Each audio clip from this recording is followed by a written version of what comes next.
Bonjour les humains, 4 juin 2024. Alors pour ce premier épisode de l'ecclésiastique, hein, pas l'ecclésiaste, c'est pas pareil, hein. On ne la trouve pas déjà. Enfin, on ne trouve pas ce livre dans les Bibles conventionnelles. On le trouve dans la Bible de Jérusalem et également dans la Bible Chouraki. Alors vous allez voir comme on a raison quand on a envie de fouiner, de creuser, parce qu'il se trouve des informations qui sont cruciales. Alors vous avez probablement déjà constaté que dans l'ordre de mes vidéos, ça ne correspond pas forcément à un chapitre du livre que je suis en train de lire. C'est parce qu'en fait, je m'arrête à des choses qui sont importantes et qui me troublent, parce que ce sont des informations auxquelles on n'a pas accès habituellement. Donc l'Ecclésiaste, ça a été écrit avant Jésus-Christ, hein, avant Jésus-Christ, deuxième siècle, deuxième siècle avant Jésus-Christ. Euh, alors, il a été écrit en hébreu. Il a été écrit en hébreu et son petit-fils l'a traduit en grec. Et je vais donc vous lire d'abord le prologue du traducteur, c'est-à-dire de son petit-fils. Et celui qui l'a écrit, il s'appelle Jésus ben Sira, donc Jésus fils de Sira. Et bon, je vous lis le prologue, hein. Puisque la loi, et déjà là on va commencer, hein, parce qu'il faut s'intéresser aux langues originelles, il n'y a rien à faire. Puisque la loi, c'est-à-dire la Torah, eh bien déjà la traduction loi pour Torah, c'est pas exact, c'est plutôt notice d'utilisation au mode ou mode d'emploi. Pour ça, je vous invite à aller suivre euh, la chaîne Théonopsie, qui donne beaucoup d'informations aussi concernant les traductions hébraïques, grecques et araméennes.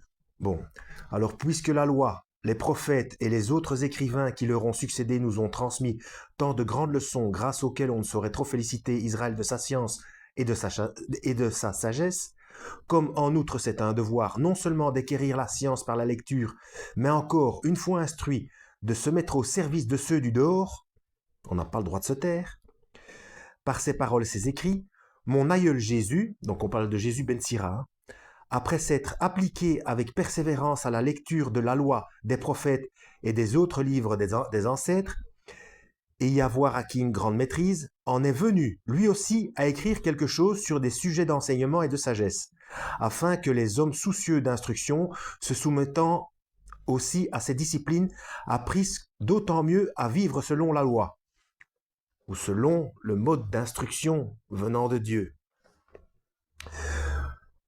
Vous êtes donc invités à en faire la lecture avec une bienveillante attention et à vous montrer indulgents là où, en dépit de nos efforts d'interprétation, nous pourrions sembler avoir échoué à rendre quelque expression. C'est qu'en effet, il n'y a pas d'équivalence entre des choses exprimées originairement en hébreu et leur traduction dans une autre langue. Voilà où se situe un des nœuds du problème. Bien plus, si l'on considère la loi elle-même, les prophètes et les autres livres, leur traduction diffère considérablement de ce qu'exprime le texte original. Alors, est-ce que déjà les Juifs de l'Antiquité, pendant les 40 ans dans le désert, avaient-ils déjà ce souci?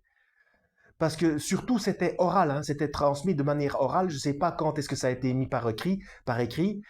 Euh, Selon la traduction, c'est Moïse, donc Moshe, qui a écrit les 5 premiers livres, donc le Pentateuque, mais il a peut-être dicté à quelqu'un d'autre qui, lui, l'a traduit dans sa langue, puisque au départ, le peuple juif, c'est un conglomérat de plusieurs tribus, hein. Est-ce que le souci a commencé avec ça? Je ne sais pas. Et toujours, ces tout petits versets dont personne ne parle, personne n'y fait attention.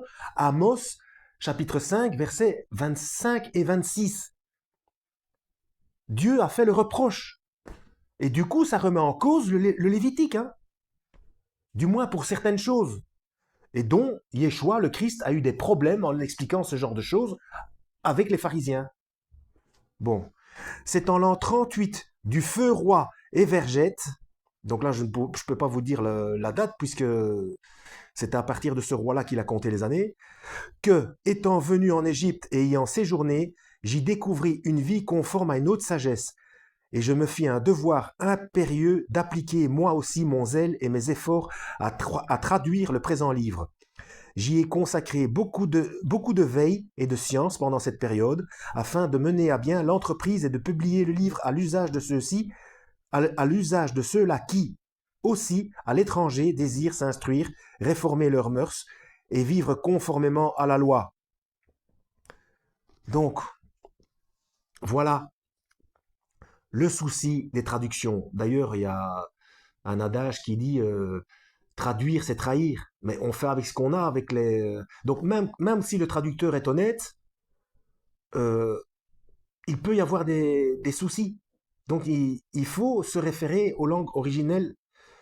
Je sais, c'est compliqué, surtout à un certain âge, de recommencer les études. Mais il y a des chaînes maintenant, on vit à l'heure d'Internet, il y a des chaînes comme notamment Théonopsie, Netiv Otolam. Et puis dernièrement, je vous ai aussi partagé en description à l'école de Yeshua. Donc, forcément, il y a des choses auxquelles je ne suis pas d'accord, mais ces gens connaissant les... et c'est intéressant aux langues originales, on peut avoir des éclaircissements très, très, très importants. Voilà, ça c'est pour la première vidéo de l'Ecclésiastique. Et la prochaine vidéo, je vous parlerai, je vous lirai l'introduction, parce qu'elle est intéressante aussi, surtout au niveau de l'historique de ce Jésus Ben Sira et de la situation dans laquelle il se trouvait et du pourquoi il a écrit ce livre, hein. Voilà, ça aussi encore c'est un mystère. Donc là, je viens de finir la sagesse de Salomon.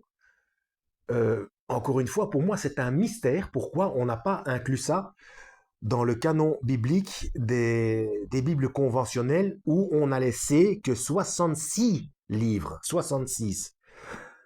Un jour, on aura le fin mot de cette histoire, de ces foutus nombres. Bon, bref. Bon courage et que Dieu vous guide.